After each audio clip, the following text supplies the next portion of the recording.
तुम्हारे शरीर से जो भी क्रियाएं हो रही हैं वो प्रभु को समर्पित कर दो, तो कोई भी क्रिया तुम्हें बांध नहीं पाएगी। अशुभ कर्म से बचने के लिए कि आपकी वृत्ति कहीं ऐसी पागलपन में ना आ जाए कि सब कुछ प्रभु को समर्पित करना है तो पाप कर्म भी करते जाएंगे, प्रभु को समर्पित करते जाएंगे, वो बांधेंगे नहीं। देखो, जब आप पाप कर्म करोगे तो समर्पण का भाव ही नहीं रहेगा, देख लेना। और समर्पण का भाव है, और यदि कहीं कोई पाप हो गया है तो पाप रहेगा नहीं, भस्म हो जाएगा, तत्काल भस्म हो जाएगा। जैसे आग में चंदन डालो या विष्ठा डालो, आग दोनों को अपना स्वरूप प्रदान करती है, ऐसे भगवत महिमा सब विध्वंस कर देगी, अपने स्वरूप में लीन कर लेगी। कोई भी पाप आपको पकड़ नहीं पाएगा। अगर चूक और भावपूर्वक पाप करना, बात समझना, चूक हो जाना अलग है। आप परमार्थ के पथिक हो, प्रारंभिक साधक हो, चल रहे हो, फिसल गए, चिंता करने की जरूरत नहीं। कोई प्रायश्चित के लिए बड़े बड़े व्रत या अनुष्ठान करने की जरूरत नहीं। जैसे चल रहे हो वैसे ही चलो, एकदम निर्मल हो जाओगे। चूक पर पाप जानबूझ के करना, अभी बात अलग हो गई। तो यहां ये भाव जरूर समझते रहना कि यत करोश में भगवान ये आदेश नहीं कर रहे कि तुम पापाचरण, व्यभिचार, हिंसा, शराब, मांस और ये सब मुझे समर्पित। फिर दुर्गति पक्की है, क्योंकि एक तो भोग नहीं पा रहे हो, जब उसका परिणाम अनेक रूपों में आ गए तो कैसे भोग पाओगे? क्योंकि प्रभु को समर्पित किया हुआ कई गुना बढ़कर मिलता है। तो होश में यत करोशी, जो तुम कर रहे हो जीवन मुक्त होने के लिए बिल्कुल सरल उपाय, बिल्कुल सरल उपाय। यही बात महाराज निमि ने नवयोगेश्वर से प्रश्न किया था कि कैसे सहज में भगवत प्राप्ति हो जाती है। वो उपाय बताओ जिससे सहज में, जो भागवत धर्म कहा जाता है, जिसके द्वारा सहज में भगवत प्राप्ति, उनका अहंकार व स्वभाव व जन्म जन्मांतरों की आदत, जो जो भी कर्म हो रहा है वो सब परम पुरुष भगवान श्री हरि को अर्पित कर दे तो उसे भगवत प्राप्ति हो जाएगी। ये बिल्कुल सहज उपाय। आपका नौकरी, आपका व्यापार, आपका भोजन बनाना, पोछा लगाना, सोहनी लगाना, जो भी व्यवहार के जितने कार्य हैं, जितने भी कार्य, कई बार सत्संग में कहा है कि आप एक एक घंटा को बांध लो कि 9 बजे से 10 बजे तक जो किया है प्रभु समर्पित, 10 बजे से 11 बजे तक किया है प्रभु समर्पित। और जब शयन करो तो पूरी दिनचर्या में जांचो कि कौन सा ऐसा कर्म हुआ जो प्रभु को समर्पित नहीं करना चाहिए। आप महात्मा बन जाओगे। आप करके तो देखो, समर्पण का बहुत बड़ा लाभ है, बहुत बड़ा लाभ। बहुत जल्दी तुम्हारी उन्नति हो जाएगी, लौकिक और पारलौकिक दोनों। सबसे बड़ी बात यह है कि जो प्रभु के सामने समर्पित कर दिया जाता है उसका कुप्रभाव आप में नहीं पड़ेगा। देखो, जहर समर्पित कर दिया, अमृत बन गया। ये तो जहर पड़ा था, सब में स्वाभाविक जहर है, राग, आसक्ति, ये बंधन कारक जहर है। इसका नाश भगवत अर्पित करने, ये बहुत अमृतमय श्लोक समझो।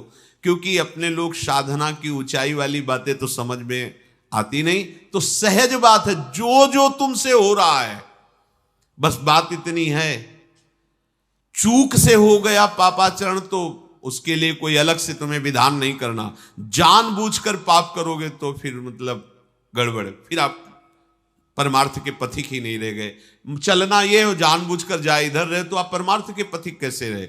हाँ, फिसल करके गिर गए तो वो करो सदा तिनके रखवारी, वहां भगवान है, गिर भी जाओगे तो गोद में ही रहोगे। यत करोशी, जो कर रहे हो सब प्रभु को समर्पित करो।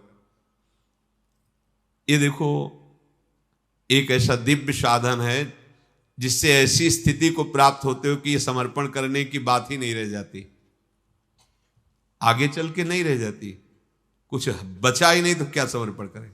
मेरा कुछ है तो समर्पण करें, अब कुछ नहीं रहा तो क्या समर्पण करें? अब जो हो रहा है उन्हीं का हो रहा है, उन्हीं के द्वारा हो रहा है, उन्हीं की लीला। ये आगे चलकर स्थिति आती, पर प्रारंभिक में ज्यादा ज्ञान विज्ञान न लगावे, ज्यादा ज्ञानी बनने की चेष्टा न करे।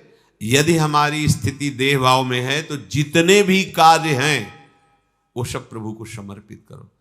सो के उठो तो सबसे पहला काम गुरुदेव को प्रणाम करके, प्रभु को प्रणाम करके, ये जो 5-6 घंटे नींद में गए प्रभु के समर्पित, वो भी भजन हो जाएगा, उसका आपको फल मिलेगा, भागवतिक फल मिलेगा, समझो। पर ये सावधान पूर्वक, अभी 1-2 दिन शुरू होगा फिर सब खत्म हो जाएगा। ऐसे ही होता है। 2-4 नाम जप की महिमा तो माला ही माला, फिर देखेंगे और फिर 2-4 दिन बाद फिर धर जाते हैं माला। ये दीर्घ काल सत्कार से भी तो दीर्घ काल तक आप कीजिए, फिर आपकी वृत्ति ऐसी समर्पित हो जाएगी कि समर्पण करना है ये खत्म हो जाएगा। क्योंकि अहम समर्पित हो गया तो अब लगे क्या समर्पित करें, अब असमर्पित क्या है सब। अब जो कुछ हो रहा है वही बैठ के करा रहे, मैं कर रहा हूं तो समर्पित, मैं ही समर्पित हो गया। यदस्नासी, जो भी खाओ, जवान में जो भी तुम्हारे जाए पहले प्रभु को समर्पित करो। बच जाओगे, बच जाओगे, बच जाओगे, जहर से बच जाओगे। ये जहर है, समझ में नहीं, आसक्ति जहर है। रसेंद्री के जरा से लोभ में कितनों को भ्रष्ट होते देखा गया है। रसेंद्री बिगड़ गई तो जनेंद्री तुम्हारे काबू में नहीं आ सकती। हे बिल्कुल मंगलमय हो जाएगा। जो भी करो प्रभु को समर्पित कर दो। यदस्नासि, जो भी, अब यहां यदस्नासि जो भी का मतलब शास्त्र विरुद्ध भोजन नहीं भैया, तो इसीलिए खोल के कह रहे हैं बात को कि यहां जो भी का मतलब कार्याकार्य व्यवस्थित, उस जो कार्य आकार्य की व्यवस्था शास्त्र प्रमाणित है उसकी बात कही। यहां साधक की बात हो रही है, साधक की बात हो रही, भगवत मार्ग की बात हो रही। ये तो सब आसुरी राक्षसी भाव वाले हैं। बोले सत्संग में सुना है, ये बात देखो, इतनी बीच की काट दी और उतने केवल सामने रख लिया कि देखो सत्संग में बोला है, आगे पीछे नहीं सुना, उतने ही बात नहीं। भाई समझो, यत करोषि तो क्या, तस्मात् शास्त्रम प्रमाणम ते कार्याकार्यो व्यवस्थितो। तुम्हें क्या करना है ये शास्त्र प्रमाण देगा, और शास्त्र प्रमाणित कार्य जो भी करो वो भगवद अर्पित करो। यदस्नासि, जो प्रभु को भोग लगाने योग्य है वो भोग लगा के ही, जो भी, अपने आप ठीक हो जाओगे। अब जो भोग लगाना वही पाना है, अपने आप ठीक हो जाओगे। बहुत बढ़िया, जीवन मुक्त होने के लिए बहुत बढ़िया उपाय, सरल उपाय है। जो करो शास्त्र प्रमाणित समर्पण, जो पाओ शास्त्र प्रमाणित भोग लगा के पाओ। जो प्रभु को भोग नहीं लगा सकते वो हम नहीं पा सकते। यज्जुहोषि, जो भी यज्ञ, जो भी पवित्र कर्म आप कर रहे हैं, कर्तव्य कर्म कर रहे हैं, परमार्थ के कर रहे हैं, व्यवहार के कर रहे हैं, वो प्रभु को समर्पित करो। यत तपस्यसि ददासि यत, जो भी दान दे रहे हैं वो प्रभु को समर्पित करो। जैसे किसी को आप भोजन पवा रहे हो तो पहले भाव करो, इसके हृदय मंदिर में राधा वल्लभ लाल है, पवा दी। मानो आपको ध्यान नहीं रहा तो पवाने के बाद ध्यान करो कि हे प्रभु आप ही स्वरूप में पाए। आप किसी को दान दे रहे हो, प्रभु ये आपकी वस्तु आपको समर्पित कर रहे हैं, नाथ आप इसे स्वीकार करें। उसमें भगवत भाव, अनंत गुना फल मिलेगा, अनंत गुना फल मिलेगा। बात समझो, दान दिया तो उतना ही फल मिलेगा, और भगवान को दिया तो भगवान अनंत है, अनंत गुना फल मिलेगा। और अनंत गुना फल क्या होता है, भगवान अपने आप को दे देते हैं। उसका फल ये होता है भगवान और जिसकी जेब में भगवान है उसकी क्या कमी। कहते ना, अरे तुम क्या सुनो, हमारी जेब में है, तो जेब का तात्पर्य हमारे हाथ में है, हमारे बस में है। प्रभु उसके बस में हो जाते हैं। जो प्रभु के लिए जीता है, प्रभु के लिए करता है, प्रभु के लिए खाता है, प्रभु के लिए सारी चेष्टाएं करता है। यह तपस्यसि, तपस्या का मतलब होता है भगवत मार्ग में, धर्म में चलने पर जो कष्ट होता है। अब क्या करें, इसको भगवान कह रहे मेरे को समर्पित कर दो। क्यों? क्योंकि अगर आप कोई कामना और करोगे तो ये खर्चा हो जाएगी। सरकारी बैंक में एक लॉकर होता है, गुप्त रूप से, वहां ये नहीं बताना कि ये रखा है, चाबी तुम लो, एक चाबी उनके पास, एक चाबी तुम्हारे पास, लॉकर में रख दो और जाओ, दोनों चाबी मिला के खोलो, अपना निकाल लो, है ना। ऐसे ही भगवान का लॉकर वो आदेश है कि हमारे लॉकर में जमा कर दो, अविनाशी लॉकर में जमा कर दो। क्या क्या जमा कर रहे हो लिखाना नहीं है। यत करोषि यदस्नासि यज्जुहोषि ददासि यत तपस्यसि, कौन्ते तत्कुरुष्व मदर्पणम, चाबी तुम्हारे हाथ में है और अविनाशी है, सुरक्षित है। अगर वस्तु जाती है तो अहम में हम होते हैं तब जाती है, और जब प्रभु में समर्पित है वो आनंद ही आनंद है। देखो ये सुरक्षा है ना। आप समझते हो भगवान को कोई अर्पित कर दे तो सरकार ने बैंक में लाकर क्यों खुलवाया है? तुम्हारे घर में चोरी हो सकती है, तुम्हारे परिवार के ही छल कपट कर सकते हैं, बैंक के लॉकर में जमा करो। तुम्हारे परिवार के छल कपट अंदर ही बैठे हैं, काम क्रोध लोभ मोह, ये तुम्हारी तपस्या का अपहरण कर सकते हैं, तुम्हारे पुण्यों का अपहरण कर सकते हैं, तुम्हारे कर्मों का सत्कर्मों का अपहरण कर सकते हैं। तुरंत लॉकर में जमा करो, कृष्णार्पणम मस्तु, लॉकर में पहुंच गया। अब किसी की ताकत, अब जैसे आपसे अपराध बन गया, अभी अपराध बन गया, अब ये अपराध का तुम्हें अभी दंड मिलेगा क्योंकि तुम सरकारी आदमी हो, तुम्हारे लिए वो नहीं होगा कि जमा हो रहा है आगे मिलेगा, नहीं नहीं। शरणागत को आगे के लिए दंड नहीं दिया जाता। जैसे आपसे कोई अपराध बना ना, कुछ ही समय में आपको उसका दंड मिल जाएगा, वो ब्याज पर ब्याज बढ़ने के लिए नहीं जमा रहेगा। और आपका जो सत्कर्म हुआ है वो कभी नष्ट नहीं होगा। और लोक में क्या है, आपने बहुत सत्कर्म किया और अपराध बन गया तो अपराध पहला काम करेगा, आपके सत्कर्म को नष्ट करेगा, फिर दंड देगा। समझो भगवान के कहने का मतलब क्या है। इतना बढ़िया ऑफर है, जीवन मतलब आनंदमय हो जाएगा। जैसे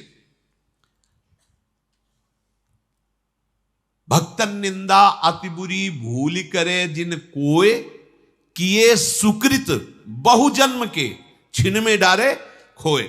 आपने किसी संत की निंदा कर दी और लाकर में आपका जमा नहीं है सुकृत, अब वो पहला काम करेगा, सारे सुकृत तुम्हारे नष्ट कर देगा और फिर तुम्हें दंड शुरू करेगा।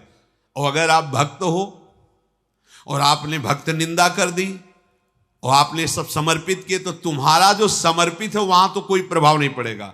अब यहां शुरू होगा प्रभाव, जलन शुरू, भजन रुक गया, हृदय अशांत हो गया, ये दंड शुरू। अब हाय हाय करेगा, मुझसे गलती हो गई, तो जाओ उसके पैर पकड़ो, जिससे निंदा की उसे क्षमा मांगो, क्षमा, खत्म। आपके सुकृतों तक उसकी आंच नहीं पहुंची क्योंकि वो भगवान के समीप है, भगवान में समझो ये बहुत बढ़िया भगवान की कृपा से हमें बात मिल गई। जो भी हम करें प्रभु को समर्पित करें, जो भी हम पाए प्रभु को समर्पित करके पाए, जो भी हम धर्म कार्य करें, दान दें, तपस्या करें, वो सब प्रभु को अर्पित कर दे, वो अविनाशी हो जाएगा। और जो हमसे गलती हो जाए, पाप बन जाए, उसे प्रभु से प्रार्थना करके क्षमा करवाए और उसका अंदर अंदर जलन महसूस करे, वो अभी नष्ट, उसको जमा करने की जरूरत नहीं। जमा करोगे उसे, है लॉकर में जमा करोगे, ये जहर थोड़ी लॉकर में जमा किया जाता है। पाप कर्म मत कह दे कृष्णार्पणम मस्तु, वो सीधे लॉकर में पहुंचेगा और फिर ब्याज सहित तुम्हें मिलेगा। जब तुमसे कोई पाप कर्म बन जाए तो प्रभु के सामने हाथ जोड़कर गलती मानो, गुरुदेव के सामने मन ही मन गलती मानो कि निश्चय करो कि आज से अब गलती नहीं होगी, हमसे ये चूक हो गई, फिर हो जाए, फिर गलती मानो, उससे जलो तो वो सब समाप्त हो जाएगा। कभी पापाचरण प्रभु को अर्पित मत करना, उसके लिए प्रायश्चित है। हम जल रहे हैं ना हृदय में कि मुझसे गलती हो गई, इसी से वो नष्ट हो जाएगा और हमारी भक्ति का प्रवाह चल रहा है, वो गंदगी टिकेगी नहीं। पर अगर कह दिया कृष्णार्पणम मस्तु कि अभी जो वो अर्पणम मस्तु, बहुत घाटे का सौदा हो जाएगा, गलती मत करना। नहीं तो लोग जैसे ना कि पापाचरण भगवान को अर्पित कर, नहीं नहीं, विषैली चीजें नहीं, उनको तो तत्काल नष्ट करना है। प्रार्थना करो, प्रायश्चित करो, या दंड मिल जाए या क्षमा कर दें, उनके ऊपर की बात है। तो हम प्रभु के चरणों का आश्रय लेके क्रियाएं प्रभु को समर्पित करते हुए और मन प्रभु को समर्पित करते हुए, उनका नाम जप करते हुए जितनी श्वासें हैं व्यतीत करें, निश्चित हमें भगवत प्राप्ति हो जाएगी। श्री राधा वल्लभ लाल।